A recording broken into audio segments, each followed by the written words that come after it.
Centre কমিটির সভায় আরও উপস্থিত রয়েছেন বাংলাদেশ জাতীয়তাবাদী দল বিএনপি মোকামিয়া ইউনিয়ন শাখার যুগ্ম আহ্বায়ক বৃন্দ, উপস্থিত রয়েছেন মোকামিয়া ছাত্রদল, যুবদল, স্বেচ্ছাসেবক দল, শ্রমিক দলের নেতৃবৃন্দ, উপস্থিত রয়েছেন ৫ নং ওয়ার্ডের, বিশেষ করে নামটা আমার আগেই বলা উচিত ছিল, আন্তরিকভাবে দুঃখিত, ৫ নং ওয়ার্ডের সাবেক ইউপি সদস্য, সাবেক যুবদলের সভাপতি আলামিন শিকদার, বিভিন্ন অঙ্গ সংগঠনের নেতৃবৃন্দ, সর্বোপরি আমরা যাদেরকে নিয়ে আমাদের আয়োজন, এই ৫-৬-এর সাধারণ মানুষ ১৫-১৬ বছর যাবৎ যারা বিভিন্নভাবে নিপীড়িত নির্যাতনের শিকার হয়েছেন, সেই সব মানুষকে নিয়ে যারা আমরা আজকে আপনাদেরকে নিয়ে আমাদের এই আলোচনা অনুষ্ঠান এবং আমাদের এই কমিটি, আপনাদের কাজকর্ম আচার আচরণের উপরই আমাদের ধানের শীষের পক্ষে যে প্রার্থী হবে, যেহেতু আমাদের একজন প্রবীণ লোক আছে, বাংলাদেশ জাতীয়তাবাদী দল বিএনপির কেন্দ্রীয় ভাইস চেয়ারম্যান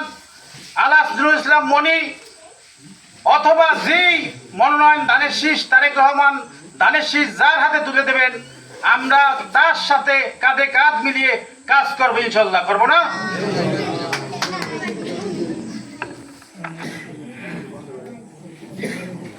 প্রিয় ভাইরা, আপনারা জানেন বাংলাদেশে ১৫-১৬ বছর যাবৎ একটি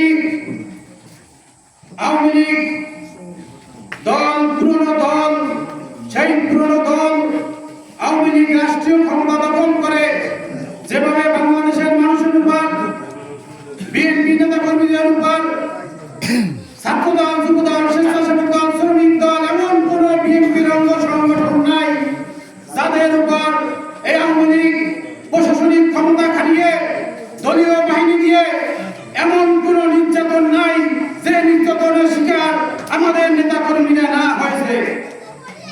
আমাদের এই নির্যাতনের মাত্রা এমন পর্যায়ে চলে গেছিল যেখানে একটি ছেলে ছাত্রদল করলে, যুবদল করলে, স্বেচ্ছাসেবক দল করলে তার বিরুদ্ধে মামলা হামলা তো আছেই, তার বাসায় গিয়ে যদি তাকে না পাওয়া যেত, তার মা বোনদের উপরে তীব্র নির্যাতন চালানো হতো। ঢাকার একটি ঘটনা আমি এই ক্ষেত্রে উদাহরণ হিসেবে দেখাতে চাই। আপনারা অবশ্য যারা অনলাইনে সোশ্যাল মিডিয়ায় আছেন তারাই দেখবেন। আমি সাবেক ছাত্রদলের এই ইউনিয়নের নেতৃত্ব দিয়েছি। এক ছাত্রদলের নেতা বংশাল থানার, সেই ছাত্রদলের সে বংশাল থানা সাংগঠনিক সম্পাদক, সে ৫৭টা মামলার আসামি। দিনের পর দিন, রাতের পর রাত সে বাসায় যেতে পারত না। পুলিশ পাঠিয়ে, ডিবি পাঠিয়ে, র্যাব পাঠিয়ে তাকে ধরার জন্য এমন কোনো দিন নাই তার বাসায় অভিযান পরিচালনা করা হলো। সর্বশেষ নির্দেশ দেওয়া হলো ওই বাসা থেকে যাকে পাওয়া যাবে তাকে তুলে আনতে হবে। সর্বশেষ সেই ছাত্রদলের নেতার বাবাকে পিটিয়ে পুলিশ বিনা বিচারে পিটিয়ে তাকে মেরে ফেলেছে। এই হলো আওয়ামী লীগের নির্মম ইতিহাস, নির্মম কাহিনী। ইতিহাস সাক্ষী, বাংলাদেশের মানুষ কোনোদিন রাজপথের সাথে কোন দল বেইমানি করে না। যারা রাজপথে থাকে বাংলাদেশের মানুষের ভাগ্য উন্নয়নের জন্য, অধিকার আদায়ের জন্য সোচ্চার থাকে, তাদের পক্ষে বাংলাদেশের সাধারণ মানুষ দাঁড়িয়ে যায়। এর ইতিহাস আপনারা জানেন। স্বাধীনতা যুদ্ধের সময় যখন বাংলাদেশের মানুষের উপরে এক কালো রাত্র, বিভীষিকাময় একটি রাত্র অন্ধকার নেমে এসেছিল, ঠিক সেই সময় শহীদ রাষ্ট্রপতি জিয়াউর রহমান নিজে স্বাধীনতার ঘোষণা দিয়ে এদেশের মানুষকে পথ চলা দেখিয়েছিলেন। স্বাধীনতা যুদ্ধে মানুষের অংশগ্রহণ নিশ্চিত করেছিলেন। তিনি শুধু ঘোষণা দিয়ে ক্ষান্ত হন নাই, তিনি সেক্টর কমান্ডার বিরুদ্ধে, তারপরেও তিনি বিভিন্ন সেক্টরে সাধারণ মুক্তিযোদ্ধা যুদ্ধ করেছেন, বিভিন্ন সেক্টরে গিয়ে সময় দিয়েছেন, কৌশল নির্ধারণ করেছেন। এই হচ্ছে বিএনপির ইতিহাস। এরপরে যখন আমার স্বাধীনতার পরবর্তী সময়ে এই আওয়ামী লীগ বাকশাল কায়েম করলো, সেই পরিস্থিতি আমাদের থেকে আপনারা যারা দাড়ি পাকা বয়স্ক মানুষ আপনারা ভালো জানেন। সেই প্রেক্ষাপটে পরবর্তী সময়ে আবার একটি বিপ্লব হলো, সিপাহী জনতার বিপ্লবের মাধ্যমে কিন্তু এদেশে শহীদ রাষ্ট্রপতি জিয়াউর রহমানকে ক্ষমতায় আনলো এদেশের সাধারণ মানুষ। অবশ্যই আপনারা আপনাদের মনে থাকার কথা, আপনারা জানেন বিএনপির প্রত্যেকটা গণতান্ত্রিক অধিকারে বিএনপি যেরকম অবদান, ঠিক সেই রকম এদেশের সাধারণ মানুষ বিএনপির সাথে আছে, সাথে রয়েছে, বিএনপির সাথে রয়েছে। পরবর্তীতে এক কুচক্রী মহলের কারণে, দেশি বিদেশি চক্রান্তের কারণে জিয়াউর রহমানকে শাহাদাত বরণ করতে হলো। কিছু বিবাদী সদস্যরা তাকে ব্রাশফায়ার করে বিলীন করে দিল।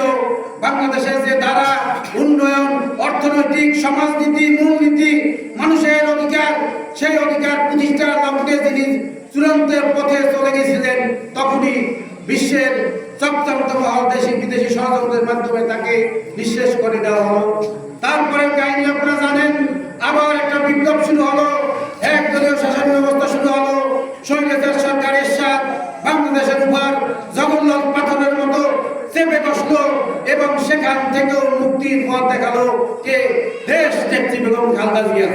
তিনি নিজের রাজপথে মিছিল করে সকল গণতান্ত্রিক দলকে একত্রিত করে মিছিল করে আন্দোলন সংগ্রাম করে এই স্বৈরাচার এরশাদকে হটিয়ে একটি গণতান্ত্রিক শাসন ব্যবস্থা প্রতিষ্ঠা করেছিলেন।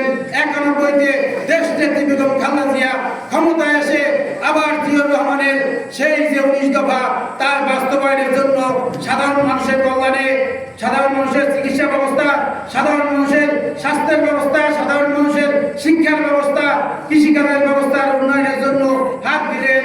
মেয়েদের, মহিলাদের নিরাপত্তা দূর করার জন্য মহিলাদের অবৈতনিক শিক্ষা, বিনামূল্যে শিক্ষা শুরু করলেন। এরপরও আবার গণতন্ত্র বাধাগ্রস্ত হয়েছে। বাধাগ্রস্ত হওয়ার পরে আবার এই শেখ হাসিনা 96-তে ক্ষমতায় গিয়ে বিভিন্ন টাল বাহানা করে গণভবন তার নামে লিখে দিয়েছে। আপনারা জানেন না? গণভবন তার নামে লিখে দিয়েছে।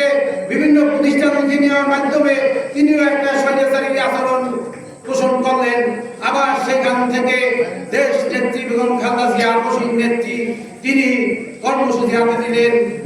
হরতাল অবরোধ করে এই শেখ হাসিনাকে হটিয়ে 2001 সালে বিএনপি ক্ষমতায় আসলো এবং তার পুরনো ধারাবাহিক কর্মসূচিগুলোকে সুন্দরভাবে, সুচারুভাবে চালিয়ে দেওয়ার উদ্যোগ দিলেন। এরপরের কাহিনী আপনাদের জানা, অন-11-এর মাধ্যমে এক কিছু কুচক্রী মহল, ষড়যন্ত্রী মহল এবং বিপদগামী সেনা সদস্যের মাধ্যমে একটি অন-11 হলো। অন-11-এর মাধ্যমে বাংলাদেশের অনেক মানুষকে হত্যা করা হলো, বিএনপিকে পঙ্গু করা হলো। এমনকি দেশনেত্রী বেগম খালেদা জিয়াকে শিবির জেলের কষ্টে ঢুকানো হলো। তার যোগ্য উত্তরসূরি, তার বড় ছেলে, আমাদের আজকে সাংগঠনিক অভিভাবক তারেক রহমানকে জেলে নেওয়া হলো। শুধু জেলে নিয়ে তারা শান্ত হননি, দিনের পর দিন তার বিরুদ্ধে রিমান্ডে নিয়ে অমানসিক নির্যাতন, যে নির্যাতন বাংলাদেশের ইতিহাসে বিরল, সেই নির্যাতন তাকে ভোগ করতে হয়েছে। তারপরে তিনি বিদেশ চলে গিয়েছেন। খালেদা জিয়ার সাথে সরকার, অনিদিনের সরকার অনেক রফা দফা করতে চেয়েছিল, কিন্তু খালেদা জিয়া রফা দফা বিশ্বাস করেন না। তিনি এক কথা বসেন, তিনি বলেছিলেন, তাকে বলেছিলেন বিদেশ চলে যাওয়ার জন্য, তাকে বিদেশ চলে যেতে হবে, দেশে থাকতে পারবেন না। তিনি বলেছেন বিদেশের মাটিতে আমার কোনো ঠিকানা নাই, বাংলাদেশের জনগণের আমার ঠিকানা, বাংলাদেশি আমার ঠিকানা। তিনি বিদেশ যান নাই। পাশাপাশি তার অন্য নেত্রী, জননেত্রী শেখ হাসিনা যে 16 বছর মানুষের দুর্বিষহ যে জুলুম নির্যাতন স্টিম রোলার চালিয়েছে, সে ঠিকই বিদেশ চলে গেছে, আবার আঘাত করে ক্ষমতায় এসে বসেছে। এই হচ্ছে বাংলাদেশের নির্মম ইতিহাস। তারপরে আপনাদের এখন বর্তমান প্রেক্ষাপটে শহীদ রাষ্ট্রপতি জিয়াউর রহমানের সুযোগ্য সন্তান, দেশ নেত্রী বেগম খালেদা জিয়ার সুযোগ্য সন্তান তারেক রহমান, আগামী রাষ্ট্রনায়ক তারেক রহমান আপনাদের সামনে 31 দফা প্রণয়ন করেছেন এক মহাপরিকল্পনা। যে পরিকল্পনার আওতায় দেশ নায়ক তারেক রহমান যদি আগামী রাষ্ট্র ক্ষমতার দায়িত্ব আপনারা দেন, ধানের শীষের পক্ষে কাজ করেন, ধানের শীষ বাংলায় করতেন, তিনি যে মহাপরিকল্পনা হাতে নিয়েছেন সেই মহাপরিকল্পনায় বাংলাদেশের কোনো মানুষ পিছিয়ে থাকবে না। ফ্যামিলি কার্ড থেকে শুরু করে স্বাস্থ্য কার্ড, কৃষি কার্ড, সকল ক্ষেত্রে মহিলাদের অংশগ্রহণ, কোনো পিছিয়ে পড়া জাতিগোষ্ঠী যাতে পিছিয়ে না থাকে সেই প্রচেষ্টা তিনি অব্যাহত রেখেছেন। সেই হাজার মাইল দূরে বসেও বাংলাদেশের আনাচে কানাচে কি করতেছে তিনি সার্বক্ষণিক ক্ষমতা খবর রাখতেছেন। এমনকি আপনারা সোশ্যাল মিডিয়ায় যারা আছেন দেখবেন ইতিপূর্বে অনেক অসহায় মানুষের জন্য ঘর নির্মাণ করে দিয়েছেন, চিকিৎসার ব্যবস্থা করে দিয়েছেন এবং তার যে মহাপরিকল্পনা সেই পরিকল্পনায় কোনো জাতিগোষ্ঠী পিছিয়ে পড়া জাতিগোষ্ঠী পিছিয়ে থাকবে না। তাদেরকে স্বাবলম্বী করার জন্য তার যে উদ্যোগ, তার যে কার্ড, সেই কার্ডের আওতায় তারা আসবে, তারা কোনো চিকিৎসার অভাবে মারা যাবে না।